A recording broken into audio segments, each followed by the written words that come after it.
안녕하십니까. JTBC 저녁 뉴스입니다. 2022년 아시아 태평양 마스터스 대회 유치에 성공한 전라북도가 개최도시 계약서에 공식 서명했습니다.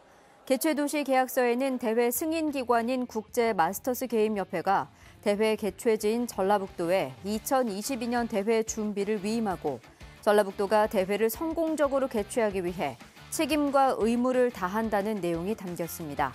아태 마스터스 대회는 아시아 태평양 70여 개 나라에서 은퇴 선수와 아마추어 등 만여 명이 참가하는 종합경기 대회입니다. 전북 연구개발특구의 연구소 기업이 100개로 늘었습니다. 전북 연구개발특구 본부와 전라북도는 오늘 96번째에서 100번째까지의 연구소 기업에 연구소 기업 현판을 전달했습니다. 연구소 기업은 대학과 공공연구기관이 개발한 기술을 연구개발특구에서 사업화하는 기업으로 세금 감면과 지자체 지원을 받게 됩니다. 전북 연구개발특구는 지난 2015년에 지정됐으며 연구소 기업은 연평균 192%의 매출 증가율과 253%의 고용 증가율을 기록하고 있습니다. 최근 전주 에코시티 아파트 청약 과정에서 과열 양상이 나타난 가운데 불법 중개 행위에 대한 특별 단속이 이뤄집니다. 전주시는 공인중개사협회와 합동 단속반을 편성해 이 아파트의 계약 기간인 6일까지 이른바 떴다방 등 불법 중개 행위에 대해 집중 단속하기로 했습니다. 전주시는 불법 중개 행위가 적발되면 사안에 따라 수사기관에 고발 조치하고 중개사무소는 등록 취소 같은 행정처분을 하기로 했습니다. 평화당에서 분가한 대한정치연대가 정당의 명칭을 대한신당으로 확정했습니다. 대한정치는 또 당의 색깔은 김대중 전 대통령의 정신을 계승하겠다는 의미에서 과거 새정치국민회의의 진녹색을 선택했습니다. 대한정치는 오는 17일 국회에서 창당 발기인 대회를 개최할 예정인 가운데 창당 준비위원장인 유성엽 대표가 거론되고 있습니다. 국회 김관영 의원이 바른미래당 최고위원에 임명됐습니다. 바른미래당 손학규 대표는 지명직 최고위원회 김관영 전 원내대표를 임명하고 앞으로 당의 재정비와 정치 세력 구축에 큰 역할을 할 것이라고 배경을 설명했습니다. 현재 국회에서는 원내 5당을 중심으로 선거제 개혁 등 중요한 현안이 산적해 있고 제3신당의 논의도 본격화할 것으로 전망돼 김 의원의 역할에 관심이 쏠리고 있습니다.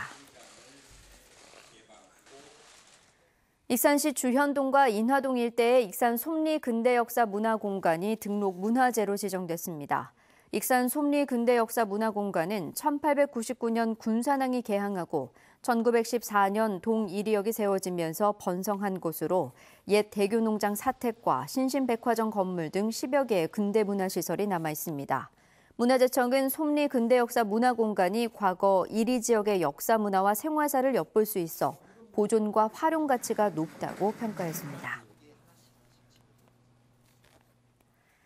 전북의 한 경찰서 소속 순경이 동료와의 성관계 장면을 휴대폰으로 찍어 유포했다는 의혹이 불거져 경찰이 수사에 나섰습니다. 전북지방경찰청 사이버수사대는 해당 영상을 본 적 있다는 주변인 진술을 확보하고 해당 순경의 휴대폰을 임의로 제출받아 분석하고 있다고 밝혔습니다. 경찰은 해당 순경의 직위를 해제하고 조만간 피의자 신분으로 불러 조사할 예정입니다. 오늘은 대체로 맑은 가운데 나탄테, 임실 등 동부 내륙에는 소나기가 내렸습니다. 오늘 밤에도 동부 내륙을 중심으로 5mm 안팎의 소나기가 내리겠습니다. 내일은 가끔 구름 많은 가운데 일교차 큰 날씨가 예상됩니다. 아침에는 내륙을 중심으로 안개가 끼겠고 동부 내륙에는 서리가 어는 곳도 있겠습니다. 아침 최저 기온은 4도에서 9도, 낮 최고 기온은 17도에서 20도로 오늘과 비슷하겠습니다. 당분간 대체로 맑은 가운데 일교차는 10도 이상 크게 벌어지겠습니다. JTBC 8시 뉴스 예고입니다. 익산시가 지역 대표 산업인 석재 산업 활성화를 위해 70억 원을 들여 전시관을 만들었지만 찾는 사람이 거의 없어 활성화 대책이 요구됩니다. 열 출력이 급증하는 사고 이후 잠시 멈췄던 한빛 원전 1호기가 5개월 만에 재가동에 들어갔지만 제어봉이 떨어지는 사고가 발생해 시민단체들이 재가동 중단을 촉구하고 나섰습니다. 전주 인라인 마라톤 대회가 열릴 때면 일대 도로가 통제되면서 고속버스 임시 승강장이 마련되는데 이 임시 승강장에 대한 사전 안내가 없어 시민 피해가 잇따르고 있지만 주최 측은 별다른 해법을 내놓지 않고 있습니다. 경찰관이 동료와의 성관계 영상을 유포했다는 의혹이 불거지면서 경찰이 성범죄에 무게를 두고 정식 수사에 나섰습니다. 자세한 소식은 JTBC 8시 뉴스에서 전해드리겠습니다.